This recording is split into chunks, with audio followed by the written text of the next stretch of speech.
آج امریکہ اور ایران کے درمیان اگر جنگ بندی کی کوئی سنجیدہ امید دکھائی دے رہی ہے تو اس کا محور پاکستان ہے۔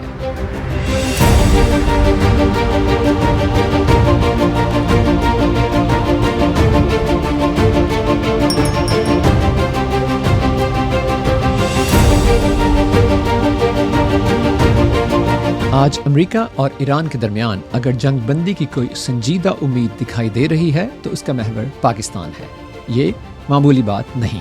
محض ایک سفارتی خبر نہیں، بلکہ اس کا ثبوت ہے کہ اسلام آباد نے خود کو صرف علاقائی شراکت دار نہیں بلکہ ایک فیصلہ کن مرکز کے طور پر منوایا ہے۔ راؤٹرز کے مطابق امریکہ اور ایران کے درمیان موجودہ مذاکرات میں پاکستان ہی واحد مواصلاتی چینل کے طور پر کام کر رہا ہے اور اس میں فیلڈ مارشل عاصم منیر کلیدی کردار ادا کر رہے ہیں۔ یعنی جب واشنگٹن اور تہران کے درمیان براہ راست اعتماد موجود نہیں ہے، جب جنگ کے گہرے بادل چھائے ہوئے ہیں اور جب آبنائے ہرمز کی بندش کے باعث پوری دنیا کی معیشت کو شدید خطرات لاحق ہیں، تو رابطے کی سب سے اہم لائن اسلام آباد سے گزر رہی ہے۔ پاکستان نے 2 مراحل پر مشتمل ایک فریم ورک تیار کیا ہے۔ پہلا مرحلہ فوری جنگ بندی، دوسرا مرحلہ ایک جامع معاہدہ کے تحت وسیع تر سیاسی اور سفارتی تصفیہ۔ راؤٹرز کے مطابق امریکہ ایران جنگ بندی کے لیے اس مجوزہ منصوبے کو اسلام آباد ایکارڈز کہا جا رہا ہے اور پیش رفت آگے بڑھنے کی صورت میں حتمی بالمشافہ مذاکرات بھی اسلام آباد میں ہو سکتے ہیں، اور اگر یہ پلان آگے بڑھتا ہے تو اس کے اثرات صرف جنگی محاذ تک محدود نہیں رہیں گے۔ اس کے دور رس نتائج آبنائے ہرمز کی بحالی، تیل کی رسد میں بہتری، عالمی منڈیوں میں استحکام اور ایسے مذاکرات کی صورت میں برآمد ہو سکتے ہیں جن کا حتمی مقام اسلام آباد ہو سکتا ہے۔ اس تمام صورتحال میں فیلڈ مارشل عاصم منیر متحرک اور سرگرم ہیں، جن کے بارے میں راؤٹرز نے رپورٹ کیا ہے کہ وہ پوری رات امریکی نائب صدر جے ڈی وینس، امریکی خصوصی ایلچی اسٹیو وٹکاف اور ایرانی وزیر خارجہ عباس اراغچی کے ساتھ رابطے میں رہے ہیں۔ اس تصویر کا ایک دوسرا اہم رخ بھی ہے، جہاں پاکستان کی سیاسی اور سفارتی قیادت ابھر کر سامنے آئی ہے۔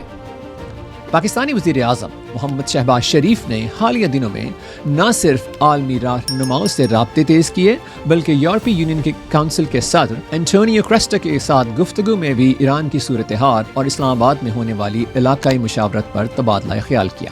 راؤٹرز کے مطابق شہباز شریف نے پاکستان کے اس کردار کو آگے بڑھایا ہے جس میں اسلام آباد جنگ روکنے کے لیے بامعنی مذاکرات کی میزبانی کے لیے تیار دکھائی دیتا ہے۔ اور پھر آتے ہیں اسحاق ڈار، پاکستان کے نائب وزیر اعظم اور وزیر خارجہ، جنہوں نے اس پورے سفارتی عمل کو بیانات تک محدود نہیں رکھا۔ انہوں نے اسلام آباد میں سعودی عربیہ، ترکیہ اور مصر کے وزرائے خارجہ کی میزبانی کی۔ بعد ازاں وہ بیجنگ گئے اور چین کے ہمراہ ایک مشترکہ سفارتی راستہ نکالا۔ راؤٹرز کے مطابق پاکستان اور چین نے مل کر فوری جنگ بندی، امن مذاکرات کے آغاز اور آبنائے ہرمز میں محفوظ بحری گزرگاہ کی بحالی پر زور دیا ہے۔ ایکسیوس نے بھی رپورٹ کیا کہ علاقائی ثالث 45 روزہ جنگ بندی کے امکان پر بات چیت کر رہے ہیں تاکہ فوری خون ریزی کو روکنے ہوئے ایک مستقل معاہدے کی طرف قدم بڑھایا جا سکے۔ اس سے واضح ہوتا ہے کہ پاکستان صرف پیغامات پہنچانے والا نہیں بلکہ ڈھانچہ تشکیل دینے والا ملک بن چکا ہے،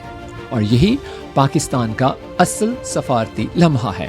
ایک طرف عسکری سطح پر رابطہ، دوسری جانب سیاسی سطح پر رہنمائی اور تیسری طرف وزارت خارجہ کی متحرک سفارتکاری، یعنی عاصم منیر، شہباز شریف اور اسحاق ڈار تینوں نے اپنے اپنے محاذ پر کام کرتے ہوئے ایک ہی سمت میں آگے بڑھتے دکھائی دے رہے ہیں تاکہ جنگ کو روکا جا سکے، کشیدگی کو کم کیا جا سکے اور اسلام آباد کو امن و استحکام کی میز بنایا جا سکے۔ راؤٹرز کے مطابق ایران نے اب تک حتمی آمادگی ظاہر نہیں کی۔ تہران مستقل جنگ بندی کے لیے ٹھوس ضمانتیں مانگ رہا ہے، مگر ایک حقیقت واضح ہے کہ اگر دنیا آج جنگ، تیل، آبنائے ہرمز اور سفارتی بیک تھرو کی بات کر رہی ہے تو اس پوری کہانی میں پاکستان کوئی تماشائی نہیں بلکہ مرکزی کردار ہے۔ اور اگر سیز فائر ہوتا ہے، اگر آبنائے ہرمز دوبارہ کھل جاتی ہے، اگر واشنگٹن اور تہران ایک میز تک پہنچ جاتے ہیں تو تاریخ لکھے گی کہ جب دنیا جنگ کے دہانے پر کھڑی تھی تب پاکستان امن کا دائی بن کر ابھرا، جس نے نہ صرف مصالحت کی راہ ڈھونڈ نکالی بلکہ امن کی شمع بھی روشن کر دکھائی۔